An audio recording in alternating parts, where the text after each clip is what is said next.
evening, folks, or whatever time of day it is if you're watching this on the replay. We're back for a special announcement here, supported by, we've been invaded by the Vikings, by Jim the Viking. Welcome. Hello, Jim. Who, well, he founded his channel on the grounds of fan fantasy, writing stories and ideas, and he's decided to how should we say, put that into practice, because you have an announcement to make, Mr. AWK.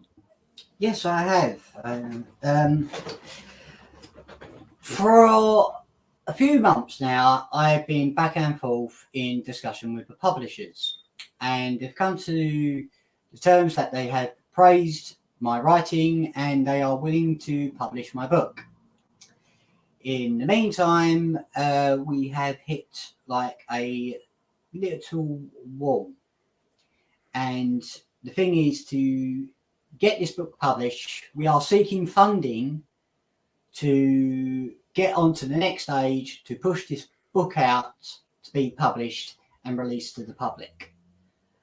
The link will be in the description on this video, probably afterwards, once we wrote it in the description. So everybody, just remember to update. Yes, we'll remember to update. But the thing is, the book title is called Guzilumans N1 History of a Legend. And the thing is, this is part 1 of 5 books. And it is the introduction of the Guzilumans for you to all enjoy and read. You've been doing this for or you had this in mind for a while, yes? I've been writing it since 2017. It's been through tons of different rewrites and all this now, and it's got to the point now where we're on the second draft, but we're absolutely getting it spot on. That's all I can say. Yeah. So what's obviously we want people to be interested. He says, deciding to put on his Barry Norman hat, for those who are old not to remember Barry Norman. Okay. Cue South Bank show music playing in the background. I can't remember how it goes. So okay, what's it about? I mean, obviously you don't get the whole story. What's the basic story about? Right. The basic story is it's about a group of extraordinary people with these very extraordinary powers, and they live for 4,000 years. And the thing is, in this group, it is set between 2000 BC and 2000 AD. So it's more in our history period. But the thing is, there were Guzilumans before, and there will be Guzilumans after. Okay. Now I can't reveal too much because the whole process is there in the prologue for you to read. Mm. And also, you are going to be taken on this journey going along, and you learn quite a lot about the Guzilumans' history in it. Mm-hmm. So, but the thing is, in the story, there are bad guys behind the scenes working their way to try and capture these Guzilumans, but they're only after one specific person.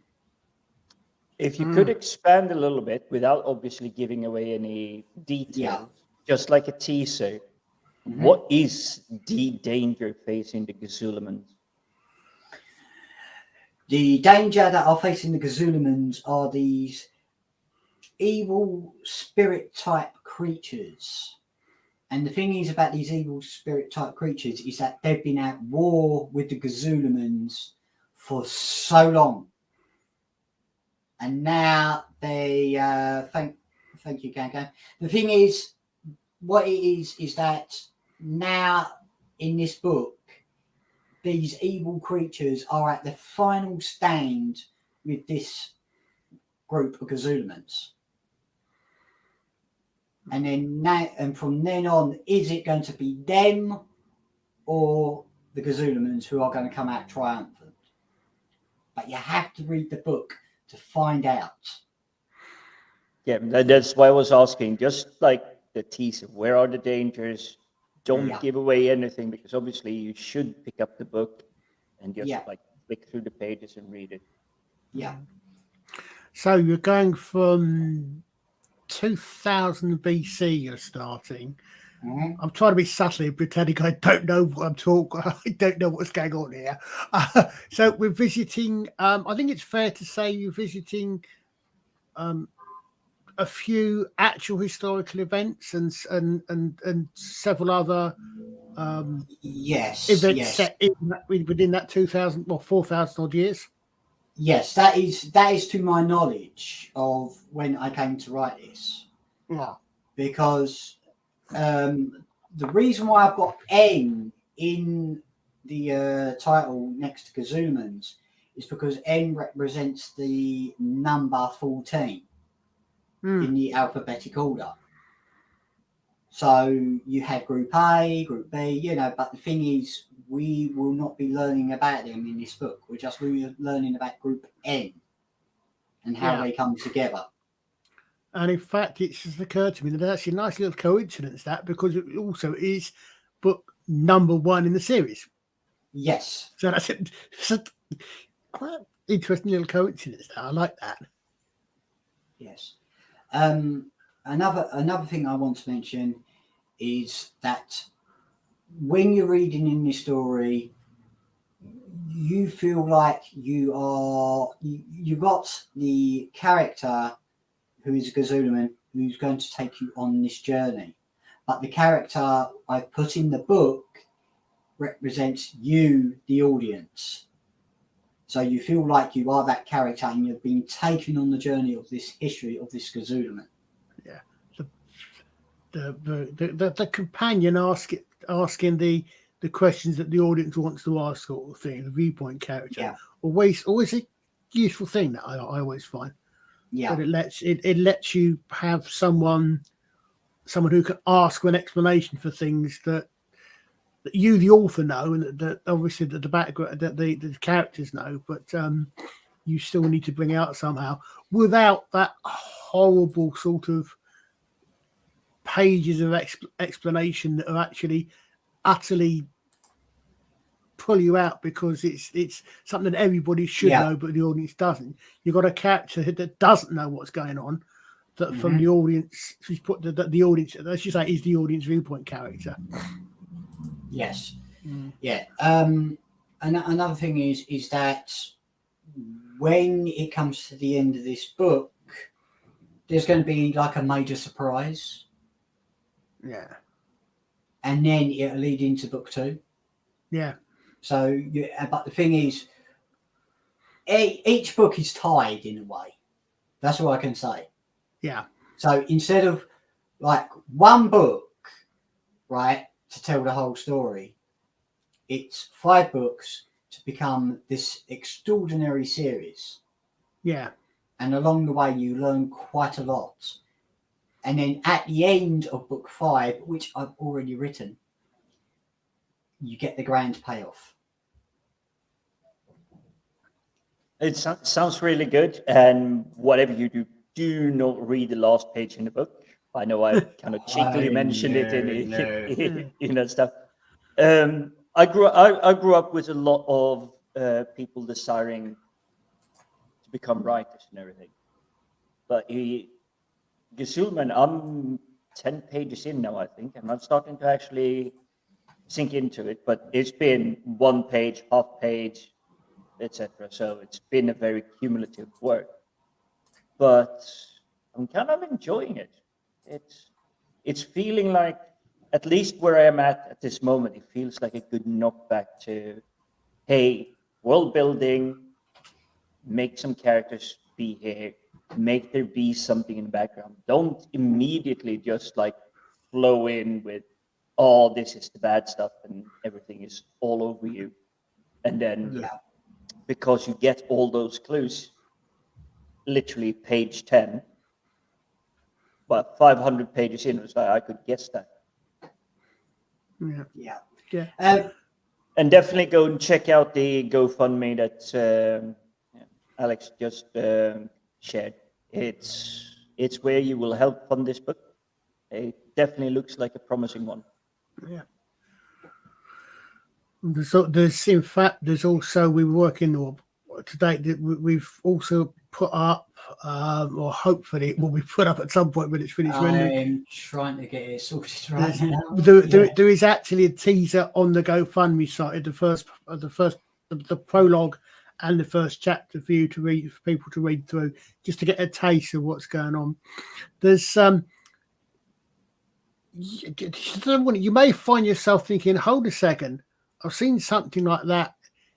That there's the humour you've got in some of these places, mate, is you've got some, well, you've always picked up a few ideas, you know, you had an inspiration from this and that as well. I think it's great because there's some really good, nice little bits of humour in it.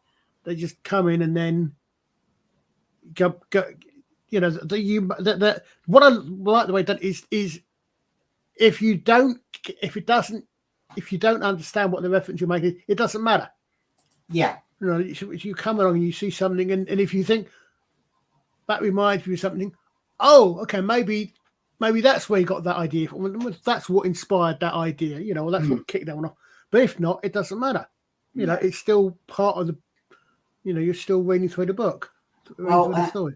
I am going to mention is that you get a sense of like Star Wars in this. Also, a TV show that I grew up with called Dragon Ball Z. Also, you get other little bit of references, and also going through the history parts is quite interesting. And I'm not going to spoil this for everyone, but when you get to chapter 6, that's where it hits the high note. So once you get to chapter 6, you hit the high note, and you really want to know what happens next. So, but the thing is, since writing this, I thought it was just going to be 3 books. And then I started looking more into it and I went, no, this is going to be 4 books. And then in the end, I thought, now I might as well keep it as 5. Because if I don't, you know, if I keep going on with it, it's going to, how to put this? There are time breaks in it. There are time breaks.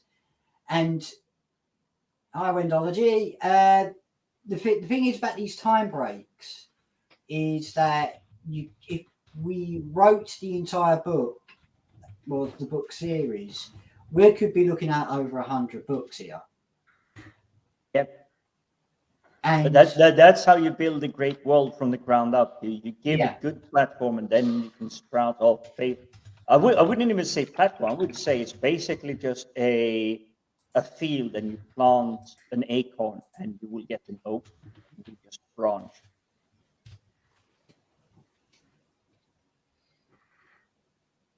Well, Jim, thank you very much. I believe in you.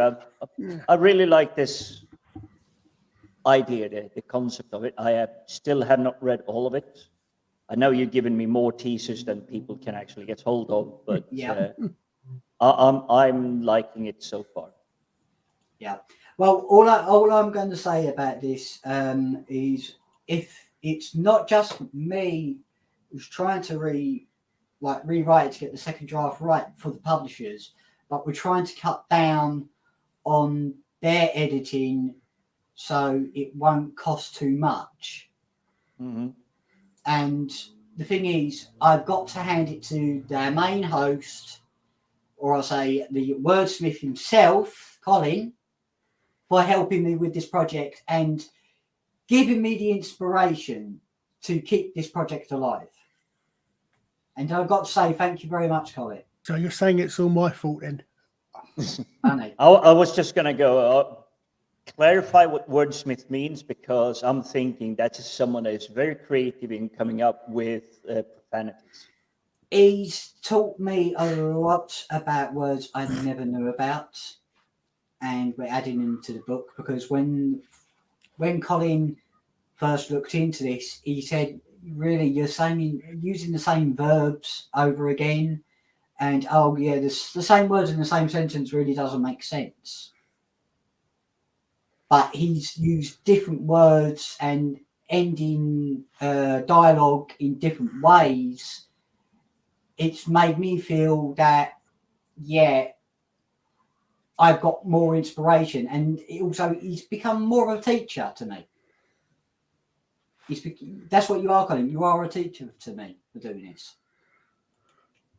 Oh, thank you. And I'm going to say this to everyone out there. The second book is in production, but we're only 20% of completion at the moment. But to make this announcement, Colin will be writing the second book with me. Mm-hmm. So we're doing a collaboration, because if I wrote the second book on my own, I'll be stuck where I was with the first. Well, as they say, misery loves company. No, I mean... Hi, Kelly.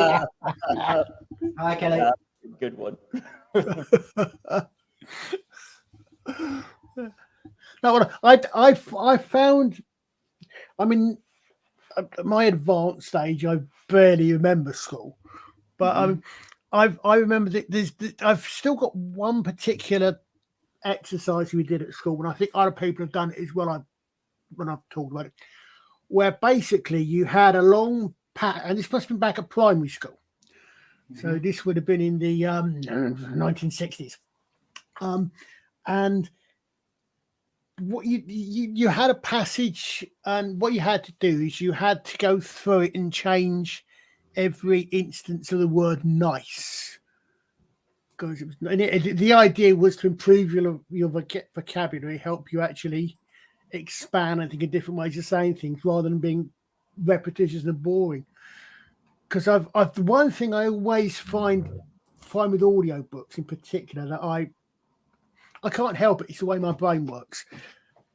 If I'm listening to an audiobook and you've got short conversation of short sentences, and you go, the only verb the author seems to know is to say. So it's bear said A, bear said B, bear said A, answered B, said C. Go all the way through this, and I'm finding myself, half of my brain. Oh, excellent! Oh, excellent! Good for that. Excellent, Cal. I'm trying to do a little bit of that. And I find myself literally hugging my half my brain, rewording half it's like as I'm listening to it, because it's just so, it's a personal bugbear of mine. So it's something. One of the things I actually remember is spread out the language you've got, spread out what you're doing. Yeah. But I mean, it's actually in places it can actually be a challenge. I mean, we've had these discussions when we do it, and I'm thinking, okay, that doesn't sound right to me, to my personal sensibilities, but I can't think of a better way to put it without rewriting everything. You don't want to do that. Yeah. There are times it's a case of, okay, change this round for that, and that's reasonably straightforward. Yes, exactly, Kelly. Exactly. I mean, oddly enough, I purely by coincidence, I happened to come across a short Great Courses Plus series called "Taking Your Editing to the Next Level," and that's one of the first things they mentioned in the first lecture is that the final ages of proofreading, you do not do. You should send it to someone else, because they will spot the things that you as the author haven't done. Because as you said, as Kelly said, you know what you want to say. You go through it. You've got it in your head. Whereas second pair of eyes on something, the weird thing is, it's sometimes easier. It sometimes makes it easier that I know that we've talked about what else is going on, and I know what's going on further in the book than we've got, and it's going to go later on. And other times it's harder because I'm having to work out. I'm thinking something that won't necessarily stick out as, well, hold a minute, that's going to seem odd to a reader because I know what the background is. Yeah. It is. I must admit, it's a frustrating at times, but it's an interesting way to spend time. It's a really interesting way to actually go through something and proofread and try to check grammar and all sorts of things. And it's a learning experience. Me personally, I hate the red pen. It's because I basically, for the last 20 years, it's a business report. People that don't understand what I'm doing, and I'm having to translate it, and I'm having to water down. I don't like the word dumb down. It has to be watered down so that it becomes more common parlance rather than expert language and all of that. And I do hate that constant feedback, but I do see the necessity of it. And it's always good, especially if you know someone and they've written something and you can read through and you have that half step back and you can go in, was this the thing you really meant? So you highlight a word or a paragraph and saying, was this what you were meaning to convey when you said this sentence? Yeah. And it helps a lot. Yeah. Okay. I'm going to say one thing. When I first started this project, it wasn't called Guzilumans. It was called Subhumans. And then I started doing research online, and I found out Subhumans has been quite used a lot in other books. And I thought, no, I need to create something like that's totally different. Now, the reason why it's called Gazoo is, well, you've got Gazoo in it, is because if anyone's a Godzilla fan out there, you got Godzilla. But if you change the O out for a U, I see. Godzilla is, wasn't that, and I know I will have a shotgun, like salt peppered pellets in it from PJ, but isn't Godzilla Gojira? Yes. But the reason why I used the word Godzilla to become Guzilumans is because when I first tested it out, Guziluman's, Guzilumans, it didn't sound right. So I had to exchange it for a U, and it sounds totally different. Now, you know, you've got the word humans in it, but without the H. So it really makes that word. The thing is with Guzilumans, it makes them sound like they're not from this planet. That's the thing. But another thing is, there's a word in it called Guziluman, and that was used from the word. But Guziluman, it's not a spoiler, is translated into God-like powers. But I didn't put powers at the end. It's called abilities because they're using those powers as their abilities. Yeah. So that's the whole process. And another thing is you've got words that are created. The evil creatures, these creatures in it, they weren't called what they were originally called. They were called grave holes when I first started. And then I had an argument with Siri, who translated it, and it sounded like gravels. And you had an argument with Siri. Yeah. And, no, I will say that's really impressive. You managed to get an argument with Siri. I mean, even Sheldon Cooper, he fell in love with Siri. Yeah. Well, no, it wasn't Sheldon Cooper. It was Raj, wasn't it, from Big Bang Theory? Yeah. And then he realized, hey, it is actually a lady sitting there, and then he could just can't speak. Have you seen the? Take care, Kelly. Oh, cheers, Kelly.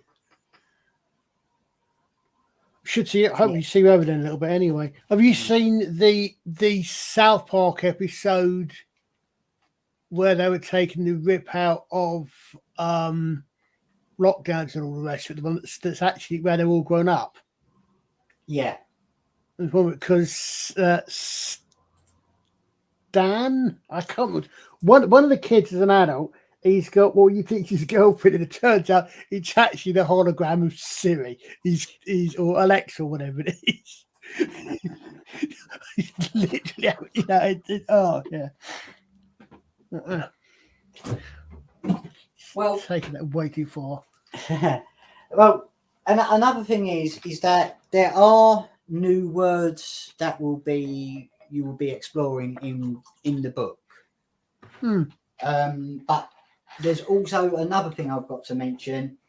There's one character I think everybody will fall in love with. All right.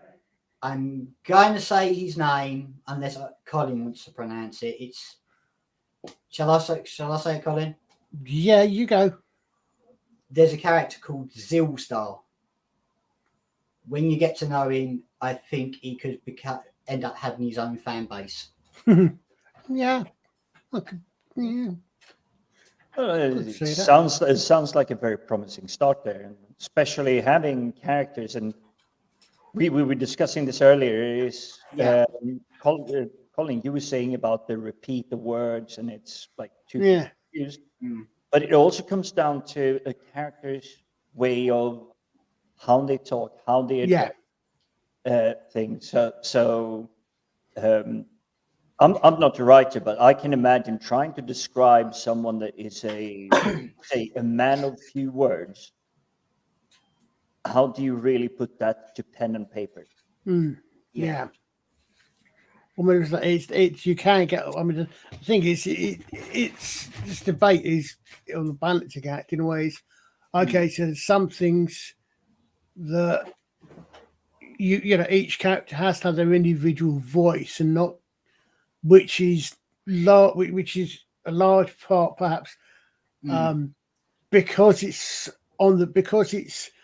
written on the page. It's not even spoken. It's purely written. It's got to be that mainly comes across in their actions and how they speak. So yes, you are going to have things. You are, I think, as you say, you're going to have sort of things that. Okay, so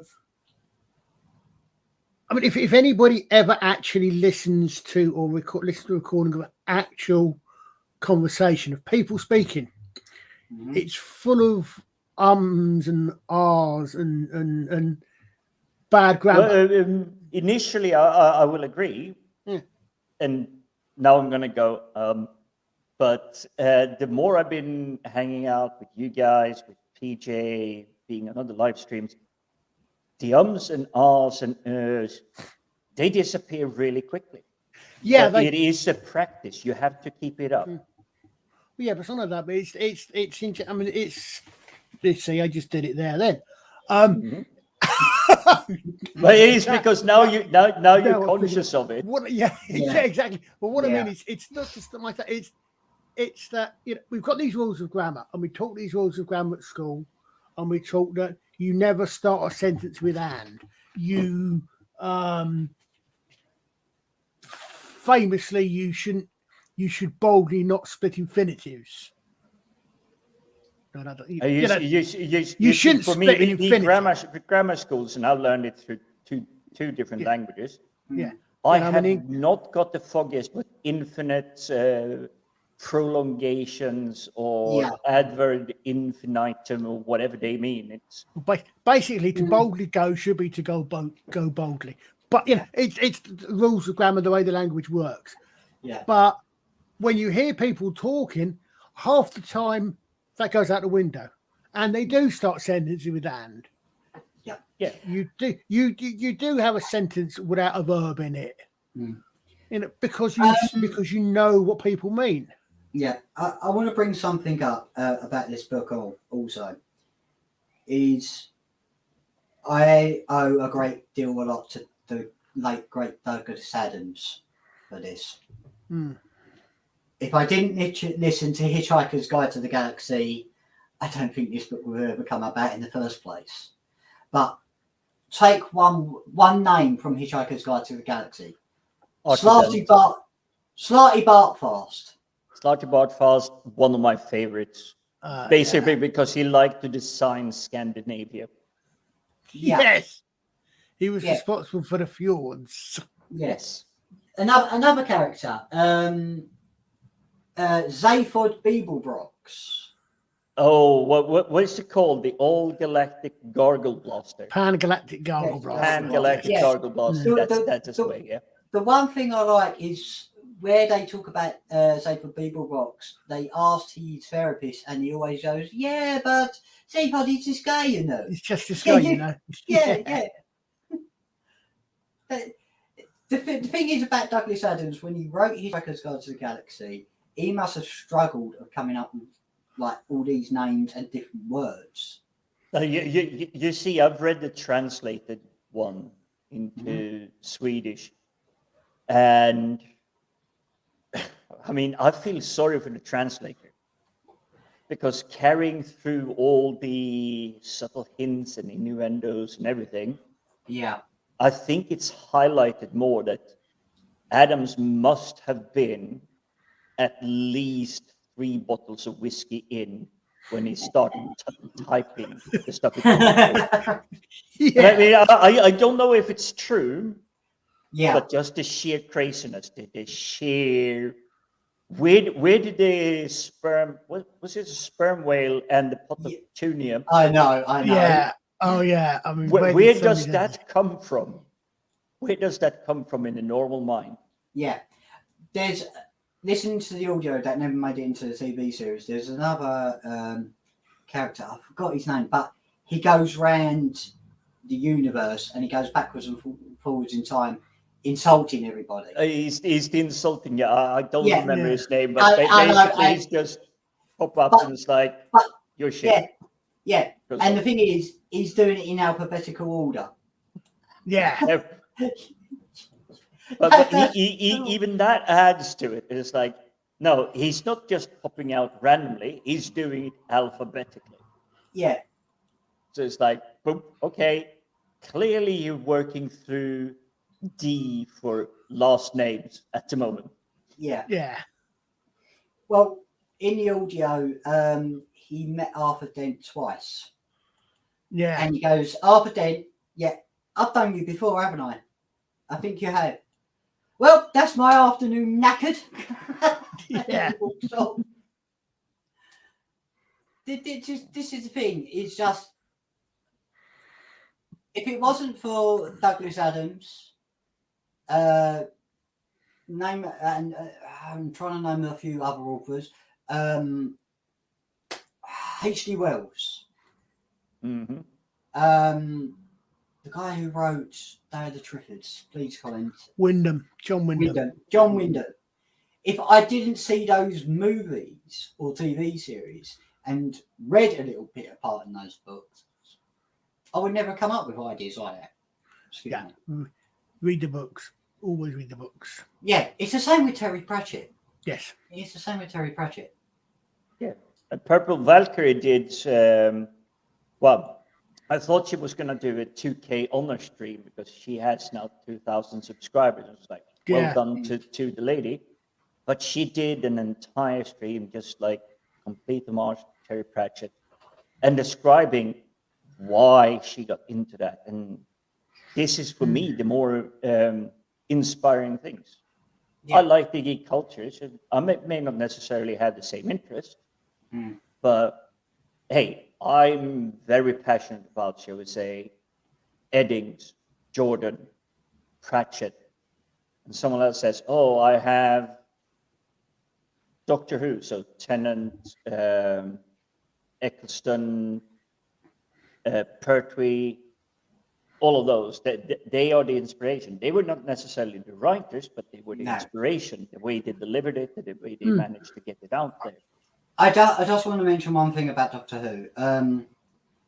Back in the Pertwee era, you had the script editor and the producer who wrote their own scripts but under a different name. And they created some fantastic stories. And that went right on into the Tom Baker era. I wasn't too sure about the Peter Davison era onwards, but it's like the ones who behind the scenes say, I want to write my own story, but I can't really do it. So they have to do it under a different name. Yeah. What you say you can't really do it. Well, it's only impossible up until the moment you do it. Yeah. Yeah, but it's Yeah, probably but sorry, Colin, carry on. I was going to say, if you're script editing, you Yeah. kind of don't want, you kind of want to, you want to put your script in, but you want to say, okay, but if I put it in another name, it's going to get fairer consideration. Yes.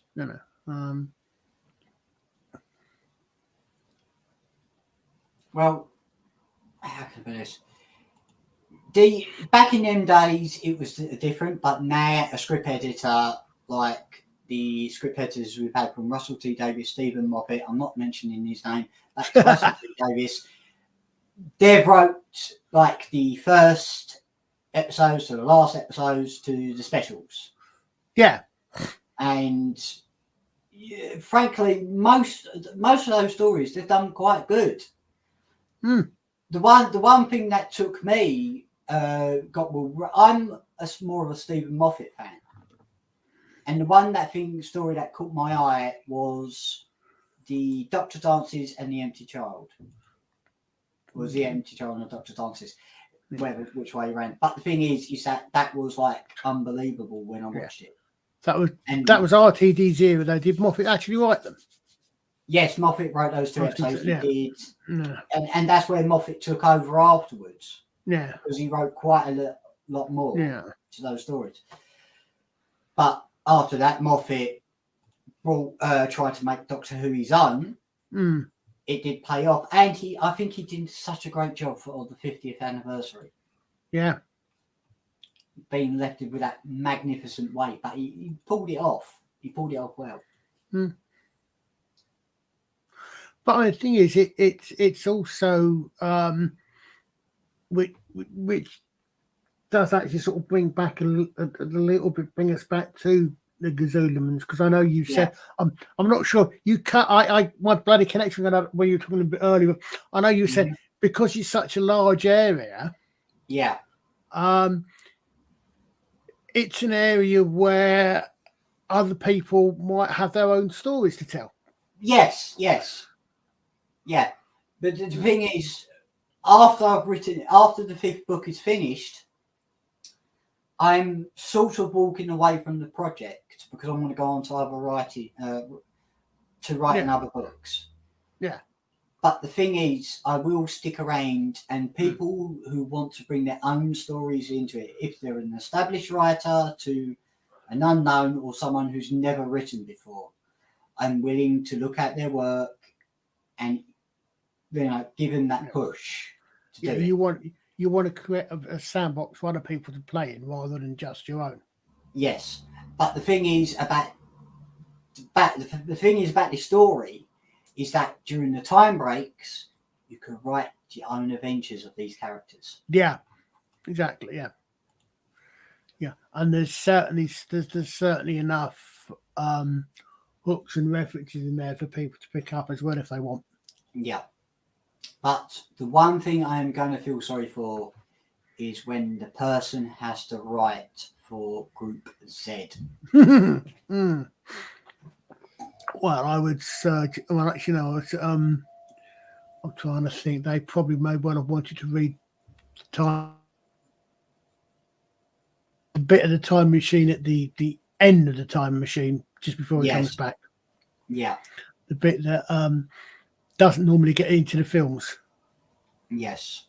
Because, of course, he goes a wee bit further forward than the Eloy and the Morlocks.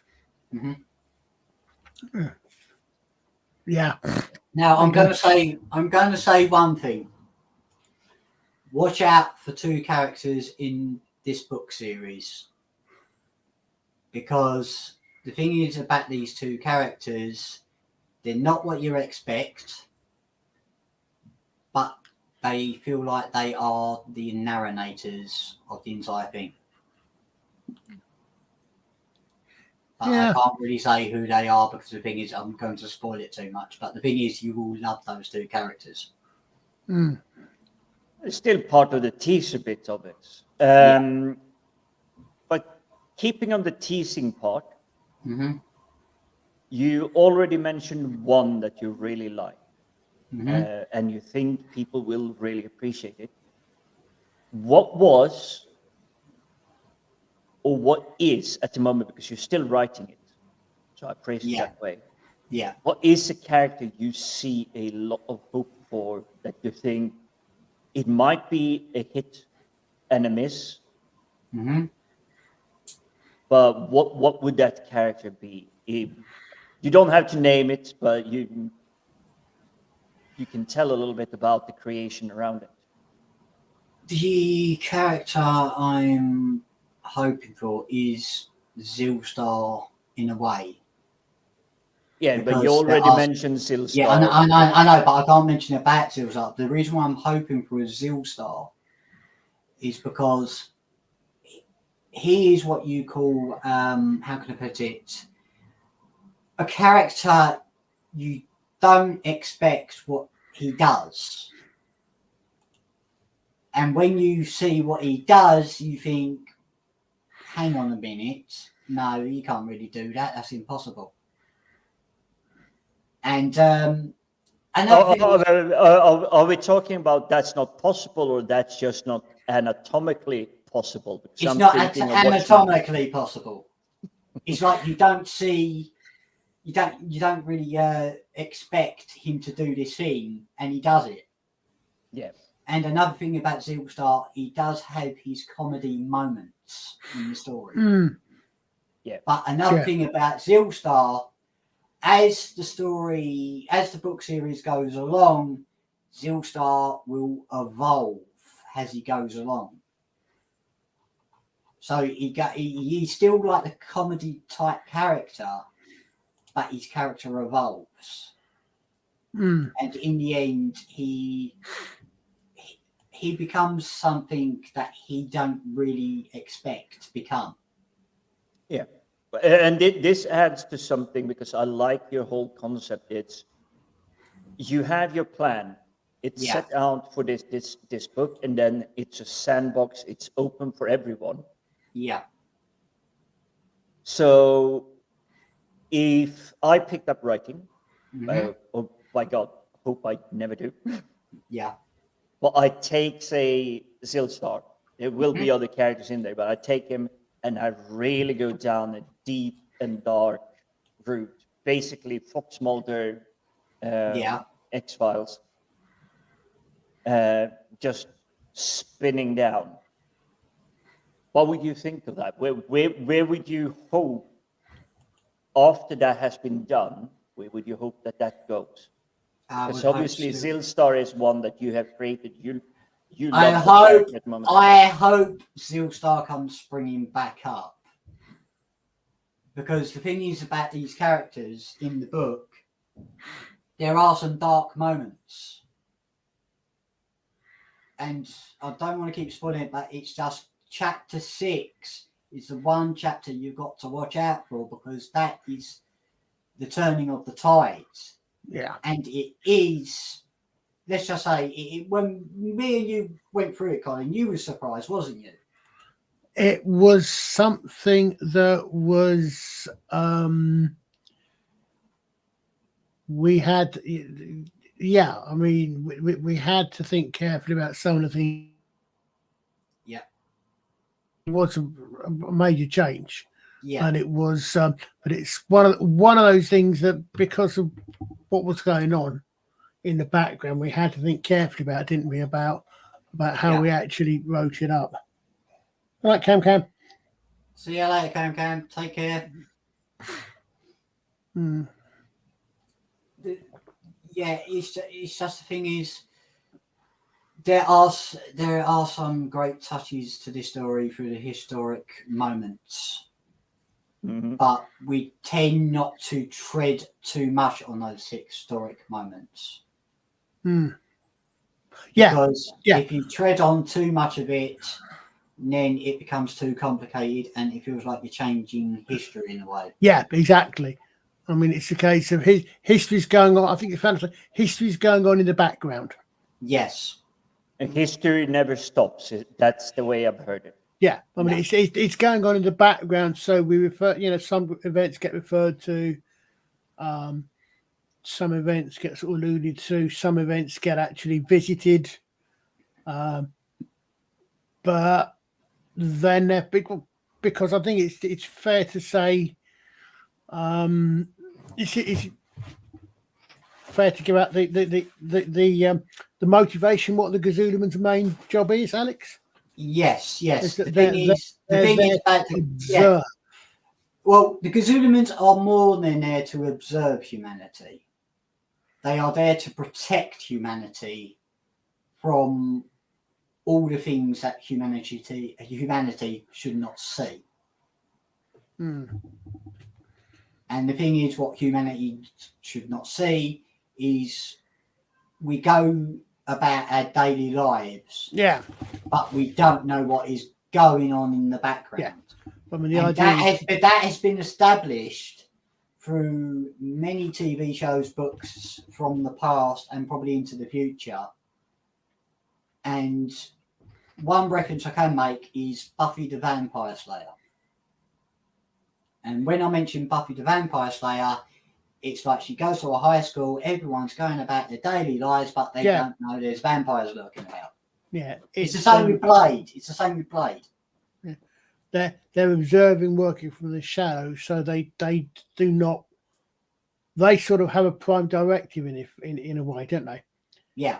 They'll observe. So they'll observe. They'll be there at a historical event, but they'll know that they're not supposed to go and actually do anything about it. Yes. But another thing is about the Guzilumans is that they don't interact too much with the humans. Yeah, exactly. Because if you interact with the humans too much, it gets recorded in history. Yeah. And when they get recorded in history, then that's when people in the future start finding out more about them, and that's where it becomes disastrous for the human race. Yeah.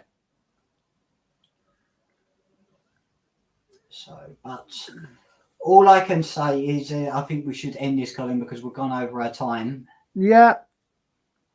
So, but anyway, carry on, Colin. I was going to say we've got the things we're doing. It's a little bit difficult.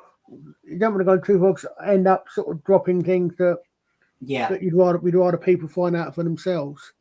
Yes. Well, hopefully people will get into the books when it comes out and enjoy the books. Yes. We will be doing a major announcement stream once I've signed the contract, and we'll be letting you know when the book will be going into full publication. Yeah. But at the moment, we're just seeking funding to get it to the next stage where it needs to be. Yeah. Absolutely. And drop the link again in the chat so that people can see it. And remember to add it to the description. We're already at 140 out of the 750 that it's been sold. Jeez, bloody hell. But all I can say, everybody, when you read the book, I hope you are taken on this journey into the world of the Guzilumans, because once you enter it, you feel like you never want to leave.